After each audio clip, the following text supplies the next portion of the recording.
Assalamualaikum warahmatullahi wabarakatuh. Sahabat-sahabat semua dimanapun Anda berada, terima kasih telah berkenan mengunjungi channel kami, Umarat Mojo Official. Semoga panjenengan semua dalam keadaan sehat walafiat.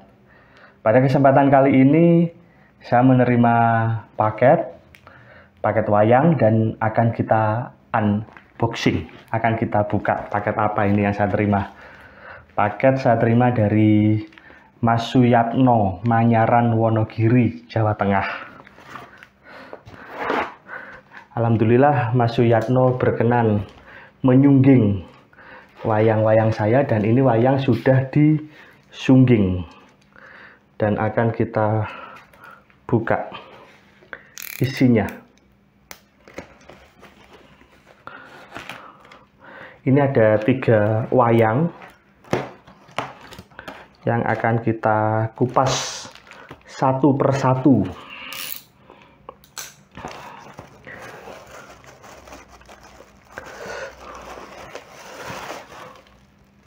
Nah ini, wah diplastikin, bagus sekali ini. Ini wayang yang pertama, Puntadewa Nom atau Kangko.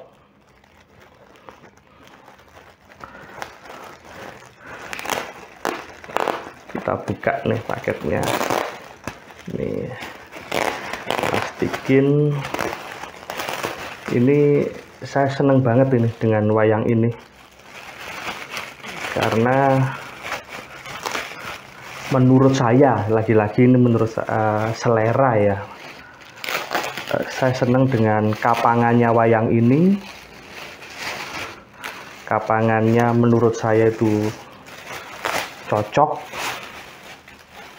Terus tatahannya bagus sekali, empan mapane tatah itu luar biasa.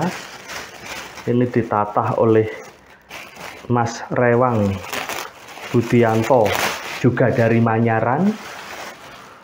Nah, ini Puntadewa atau Kangko. Pada saat saya mencorek wayang ini sengaja saya buat agak beda dengan umumnya. Puntadewa yaitu pundak belakang ini relatif lebih tinggi posisinya daripada pundak depan. Biasanya ini kalau pundak belakang itu malah ngelengsreh. Ini saya buat begini supaya kesannya itu dia itu lebih santun, lebih nunduk gitu. Terus terkadang juga selain sumping ini, waderan ini, juga kadang ada sumping yang kayak kembang kluwih gitu, kecil gitu. Jadi sumpingnya Puntadewa atau Kangko itu biasanya bercabang. Tapi kalau ini saya buat satu saja, yaitu sumping waderan ini. Nih. Luar biasa. Saya seneng banget dengan wayang ini. Ini Kangko favorit saya. Ini gapitnya juga sudah siap. Ini sekalian kita gapit.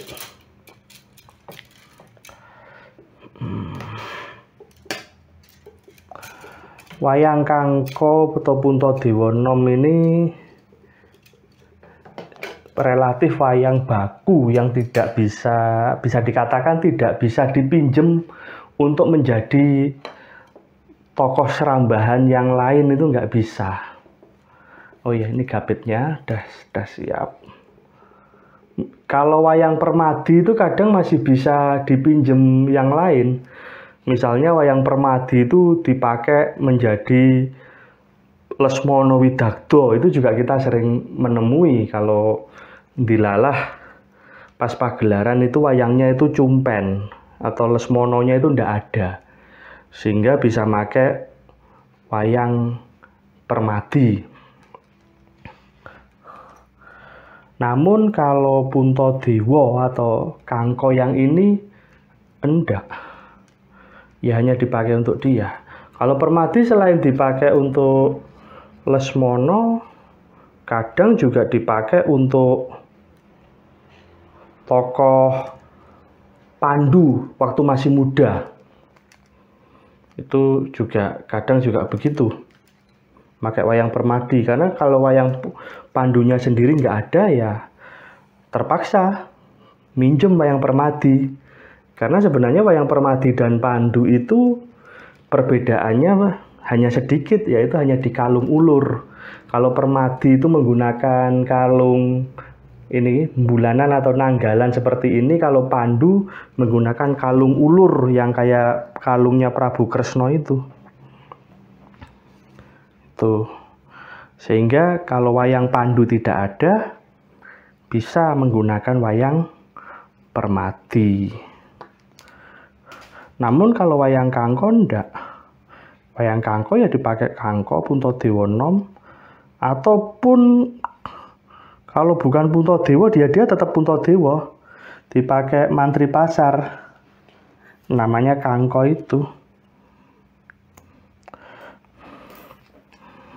Jadi wayang ini ya jarang sekali dipakai untuk tokoh selain dirinya sendiri.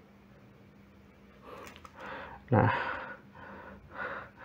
saya kalau gapit wayang katongan seperti ini, saya usahakan talinya itu, saya pertama gini, saya nalinya itu di tengah gini bangkai supaya lebih kuat, kemudian menyesuaikan tali yang di bawah. Nah, ini bangkaian ke bawah ini saya berharap bisa dengan tiga tali bisa kuat. Jangan sampai lebih dari 3. Kadang terpaksa 4. Tapi kalaupun 4 ya itu kalaupun istilahnya terpaksa banget. Kalau enggak 3 saja. 4 tuh kebanyakan. Sehingga ya gini, harus pinter-pinter milih nggon untuk milih. Nah, saya usahakan itu bisa 3 saja supaya nggak runyek banyak tali gitu.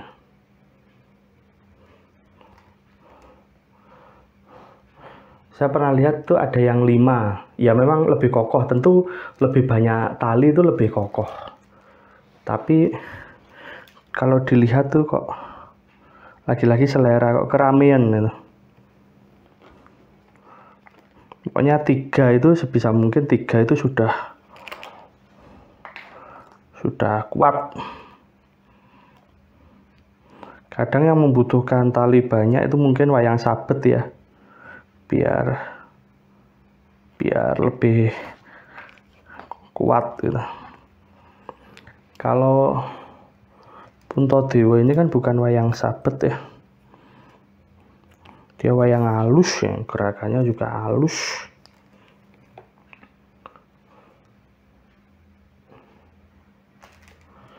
Nggak ada Puntadewa itu perang. Kalaupun ada lakon Puntadewa itu megang senjata, itu paling ya kapan ya? Kalau Puntadewa dilakon pendadaran siswa Sukolimo, yaitu pas ujian panah itu dia memang bawa senjata manah pepetan manuk emprit,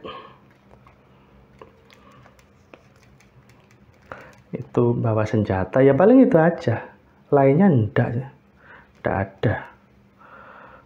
Malah nggak ada tokoh ini kok perang atau enggak. Kalaupun tokoh wayang Prabu Puntadewa yang sudah sepuh, dia maju perang di perang Bharatayuddha waktu ngadepin uaknya atau wonya itu Prabu Salya. Itu pun bukan perang ada pukulan atau serangan, enggak. Dia ngelepasin Jamus Kalimasada gitu. Nah, ini kan sudah 2, 1, 2. Ini cari tengah-tengahnya biar simetri bagus. Nah, Tuh. Ini saya seneng nih kualitas tatahannya. Umpan mapane tatah itu tepat, dan sunggingannya Mas Yatno saya juga suka. Ngerawit rajin dan rapi, menyenangkan.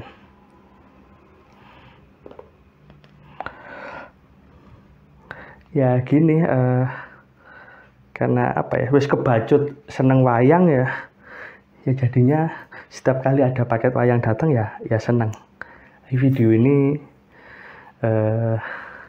untuk berbagi kesenangan. Lah gini, ini kan 3 tali ini udah kuat ini, udah kuat. Nah, kemudian di kalungnya. Nah, kalau wayang Janaka seperti ini, bagian sini nih jangan dibolong, maneman. Ini di bagian dada ditali ya, karena ada tataan kalung. Tapi kalau kayak Janaka polosan kayak gini ya biarin aja, nggak usah ditali. Bablas aja, pas ditalinya ya pas di telinga itu. Eman soalnya kalau bagian tengah itu dibolong. Ini Janaka saya ini awalnya kok karena waktu itu saya nggak nggapit sendiri, saya agak kaget juga kok dadanya dibolong. Aduh Eman, tapi udah terlanjur, mau gimana lagi. Tapi kalau belum terlanjur, sebaiknya kalau wayang Janaka atau Puntadewa sepuh yang nggak pakai ini sandangan gelang, sini nggak pakai kalung, dadanya jangan dibolong hanya untuk tempat tali. Wah, eman banget.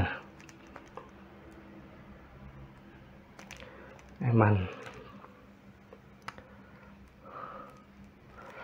Nah, jadi kalau Janaka atau Prabu Puntadewa sepuh ya sini langsung ke telinga ini, dada ini nggak usah.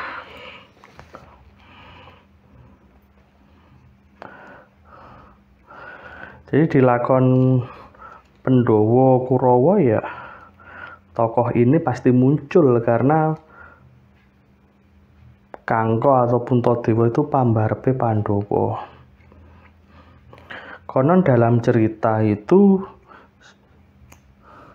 setelah Karna yang dilahirkan oleh Dewi Kunti itu Bratasena atau Bima. Namun pada saat lahir, ini ada sanggit yang menyampaikan bahwa pada saat lahir si Bima itu kondisinya masih di dalam bungkus. Jadi durung iso nyawang padang hawa, jadi masih terbungkus. Nah, dan kemudian lahirlah Puntadewa ini. Namun karena Puntadewa ini begitu lahir tidak mengalami kondisi bungkus seperti Bratasena, artinya dia yang melihat soroting Surya lebih dulu, maka dia dinyatakan atau dianggap sebagai anak mbarep gitu. Karena Bratasena walaupun lahir, dia itu kondisinya masih di dalam bungkus. Jadi yang dikatakan sebagai anak mbarep itu adalah dia yang melihat padang hawa atau ya padang hawa itu apa ya? Ya padang hawa, melihat dunia lebih dulu. Nah, gitu. Nah, itu logikanya seperti ini kan. Idealnya itu kalau bayi di dalam kandungan itu kan 9 bulan 10 hari.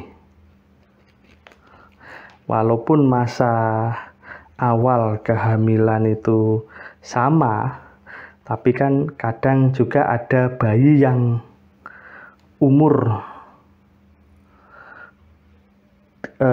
kandungan yang umur 8 bulan itu bayinya lahir, yang satunya belum. Lah, yang bayi lahir duluan itu kan dianggap lebih tua. Ya, logika yang sama itu juga saya menangkap logika yang sama itu terjadi antara Puntadewa dengan Bratasena. Jadi walaupun sebenarnya duluan Bratasena, namun yang melihat Padang Hawa dulu ya si Punta ini. Makanya Punta disebut Pambarep, Pambayun. Tuh.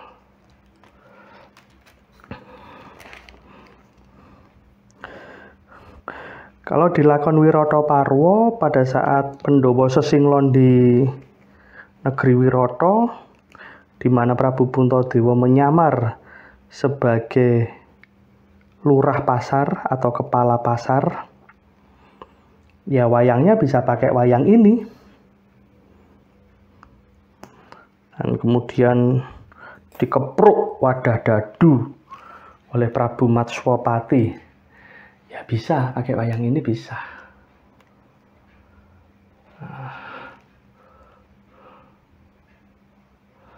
Gitu.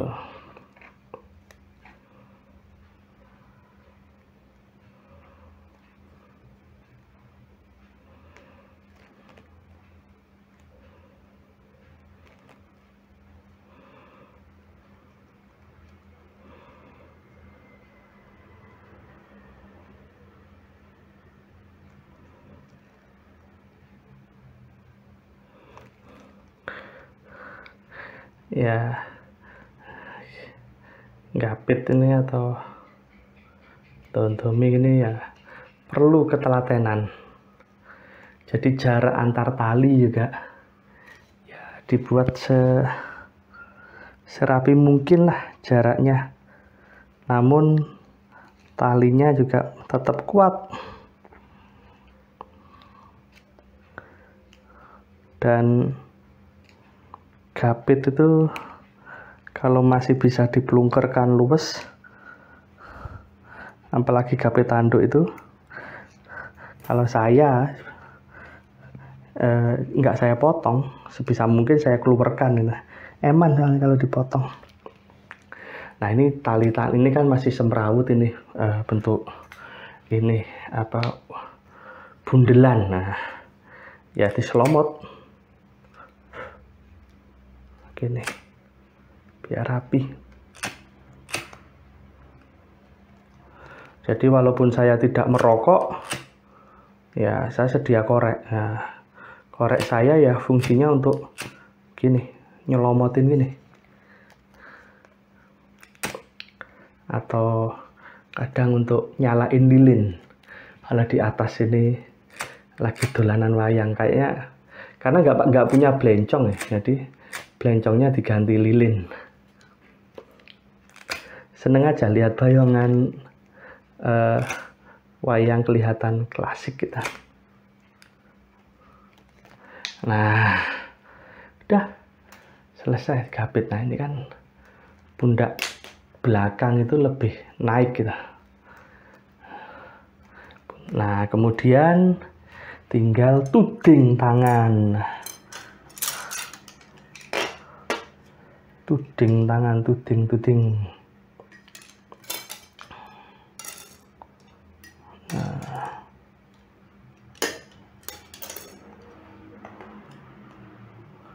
Tudingnya ini pas nggak? Oh, pas. Nah, saya untuk tuding dan tangan ini saya sukanya pakai senar yang agak gede, praktis. Umumnya pakai benang. Terus saya coba kok kayaknya senar bisa nih. Dia itu simple ya masangnya tinggal selomot gini. Saya coba loh, kok penak gitu. Karena senar itu kan bunder gitu, apa ya? Sehingga licin. Nah, cuma di sini kurang ombo. Ya, kalau lubang tangannya kurang lebar ya saya unceki gini. Nah,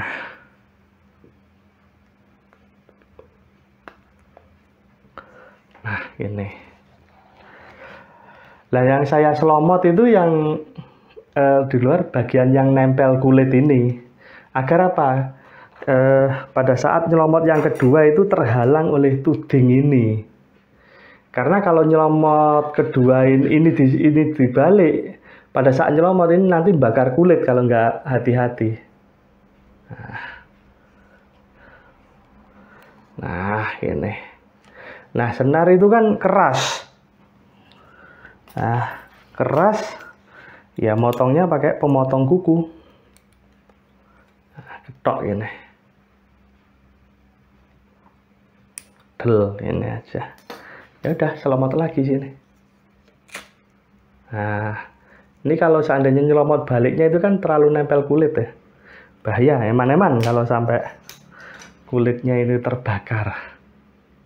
Ya rata diginiin. Nah, udah ini. Tinggal tangan belakang selomot lagi.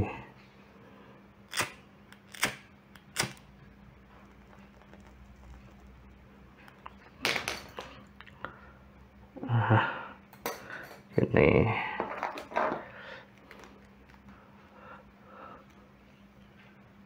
Ya, lubangnya kurang gede.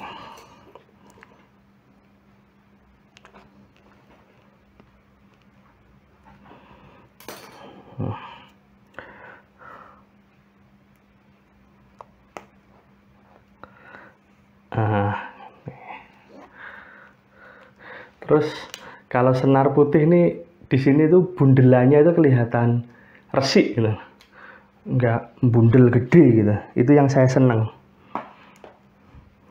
Kadang kalau pakai tali kayak tampar gitu atau sejenis itu, bundelannya itu terlalu gegedan bendol.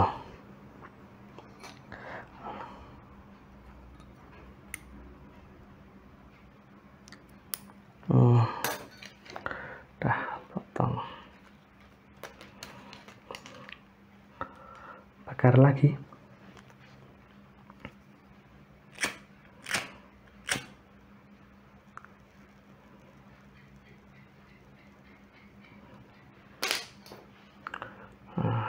Biar rata. Dah ini kan. Dah selesai. Nah. Nih. Dah enak.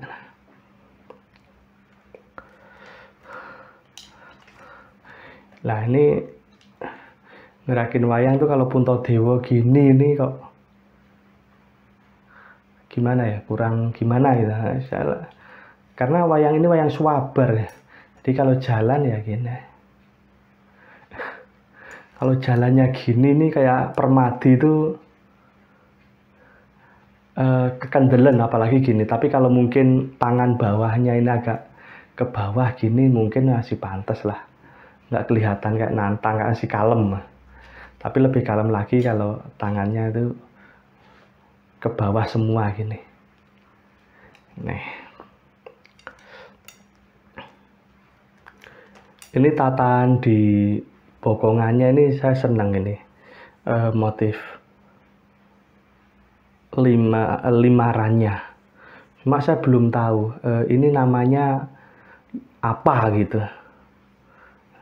Limaran apa gitu, karena motif limaran itu banyak banget dan emannya itu kok belum ada yang apa ya istilahnya kayak handbook khusus yang memberi nama bahwa motif yang kayak gini apa namanya gitu. Kalau kayak batik itu kan ada namanya dan ada handbooknya. Cuma kalau tataan wayang ini saya belum menemukan. Mohon mungkin sahabat-sahabat yang tahu literaturnya apa, mohon berkenan untuk nulis di kolom komentar agar saya bisa lebih belajar lagi.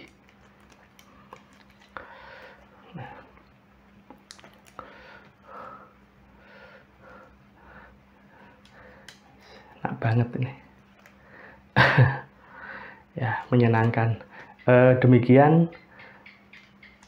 tentang unboxing tokoh yang pertama. Ini masih ada 2 tokoh lagi yang akan kita review lebih lanjut dan kita gapiti juga, karena gapitnya juga sudah saya siapkan.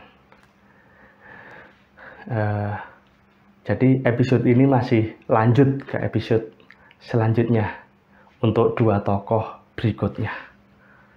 Terima kasih. Wassalamualaikum warahmatullahi wabarakatuh.